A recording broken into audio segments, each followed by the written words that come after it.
महर्षि वाल्मीकि रामायण के सुंदर कांड का कुछ विशिष्ट प्रसंग आप लोगों ने पूर्व में प्रार्थी के इस अध्यात्म रामगंगा नामक चैनल पर देखा और मैंने जो अनुभव किया वो बहुत साधारण नहीं और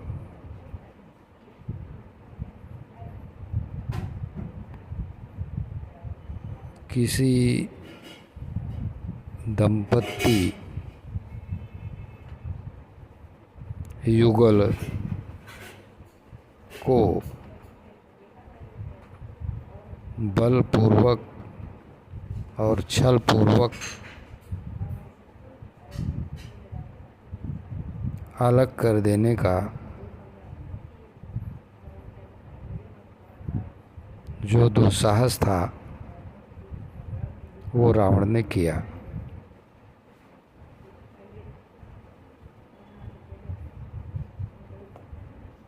ऐसा अत्याचार पृथ्वी पर दोबारा कोई न कर सके, इसलिए इस नीति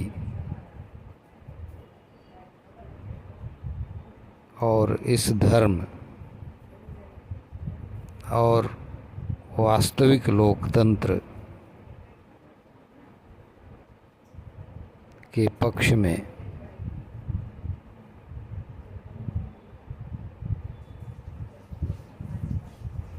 श्री रामचंद्र जी ने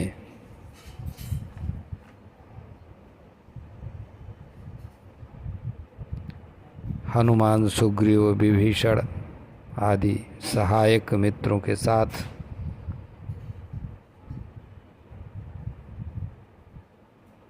अभी 2 दिन पहले दशहरा पर रावण का वध कर दिया।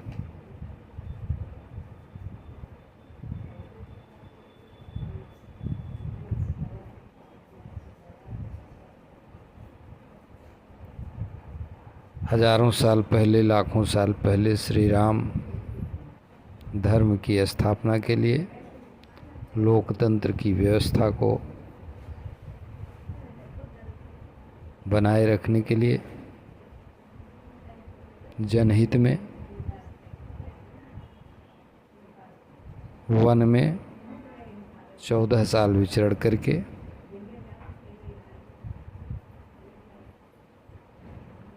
अन्यायियों का, अत्याचारियों का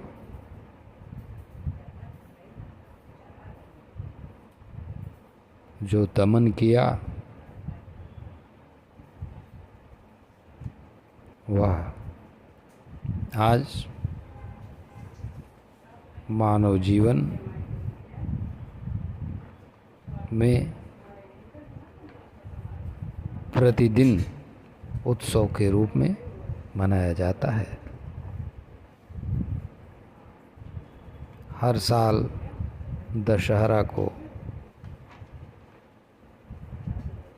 राम की विजय और रावण की पराजय इस बात का प्रतीक है और दशहरा त्यौहार मनाया जाता है।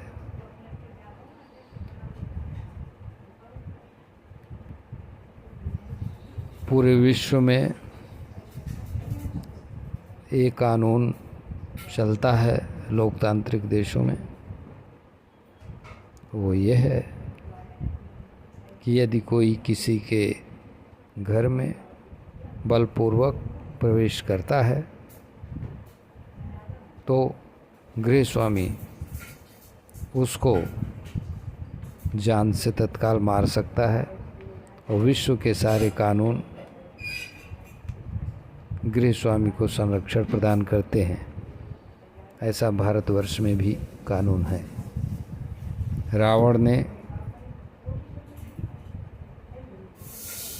उसी दिन, पहले दिन ही अपराध उतना बड़ा किया था,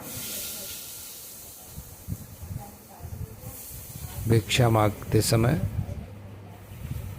कि उसका तत्काल वध कर देना उचित था। लेकिन वो तत्काल मिल नहीं पाया, भाग गया।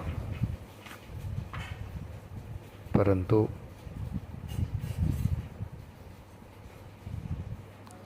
सत्यमेव जयते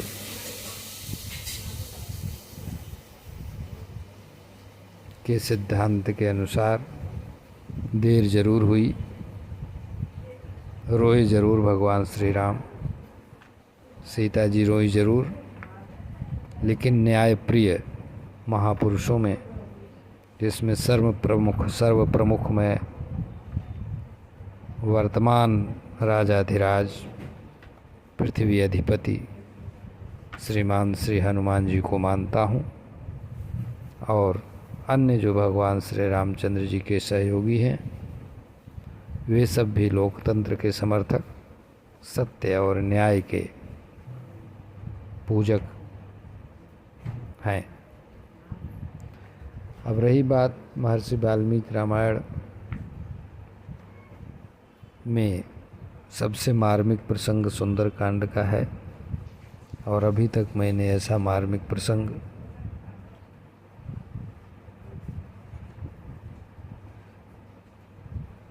विरह वियोग का कहीं देखा ही नहीं है, कहीं सुना भी नहीं है। वो मेरे लिए उतना पढ़ पाना ही, जितना विशिष्ट अंश यहाँ पे दिया गया है, उतना भी मेरे लिए मुश्किल था, परंतु किसी तरह से पढ़ा है। आप लोग ज़रूर सुनिएगा। और रही बात रावण से लड़ाई करने का, तो भगवान श्री रामचंद्र जी में इतनी सामर्थ्य मनुष्य रूप में भी रही है कि क्षण भर भी कोई व्यक्ति नहीं टिक सकता। और वो तो खिला रहे थे रावण को। गोस्वामी जी ने लिखा है, अब जय निराम खिलावहु ए,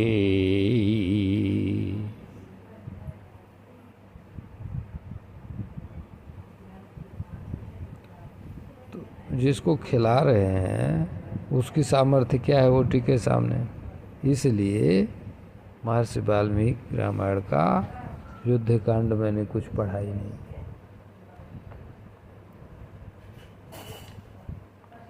वो एक ही बाण उसके लिए पर्याप्त था, रावण के लिए, और दूसरे की जरूरत नहीं थी। लेकिन भगवान श्री रामचंद्र जी देख रहे थे कौन सत्य का साथ देता है, कौन किस तरीके से रहता है साथ में। तो सभी, यहाँ तक कि रावण का भाई भी, जो सत्य का समर्थक है, वर्तमान में लंकेश, उन्हीं को कहते हैं श्रीमान महाभक्त श्री राम भक्त विभीषण जी, वहाँ तक के लोगों ने न्याय का साथ दिया। और हनुमान जी आदि महापुरुषों के साथ, सुग्रीव आदि राजाओं के समर्थन से भगवान श्री रामचंद्र जी एक ही बार में रावण का वध कर दिए। और तत्पश्चात भगवान श्री रामचंद्र जी रामेश्वर रामनाथ महादेव जी का दर्शन करने के पश्चात पुष्पक विमान से अयोध्या के लिए प्रस्थान किए हैं। अभी भगवान के राज तिलक में कुछ समय है, वो हम आपको समय पर जरूर निवेदन करेंगे। अब प्रश्न उठता है, तो भगवान यहाँ से गए तो कितने दिन क्या क्या किए, वो हम महर्षि वाल्मीकि रामायण के मुख्य अंश के द्वारा आप लोगों से जरूर निवेदन करेंगे। महर्षि वाल्मीकि जी श्री रामचंद्र जी के समसामयिक महर्षि हैं, इसलिए उनका लिखा हुआ रामायण ऐतिहासिक है और उसी समय का है, इसलिए वहाँ से पहले निवेदन करेंगे, तत्पश्चात और निवेदन करेंगे। राम तो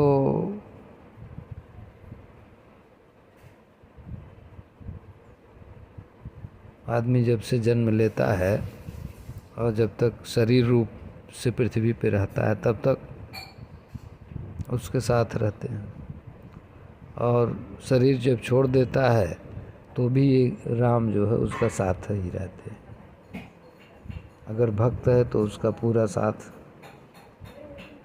आर पार देते हैं, और नहीं भक्त है तो उसका कर्म के हिसाब से उसका होता है आगे का। तो यहाँ भी संक्षेप में इतना ही निवेदन करना है। और क्योंकि भगवान श्री राम अभी विजय के पश्चात पुनः ऋषियों के आश्रमों में जा जाकर उन्हें सुख दे रहे हैं, आनंद दे रहे हैं। निषाद राज जी के भी राज्य में घर पे जाएंगे, इसी क्रम में वो अभी हैं, और तब तक अपने पास अवसर है दीपावली तक। हम मुख्य अंश मुख्य महर्षि वाल्मीकि रामायण से निवेदन करते रहेंगे। आप लोग आनंद को ग्रहण करते रहिए। बोलो सियावर रामचंद्र की जय, हनुमान की जय। बोलो भाई सब संतन की जय। जय जय श्री सीताराम। हर हर महादेव। शंभो काशी विश्वनाथ गंगे।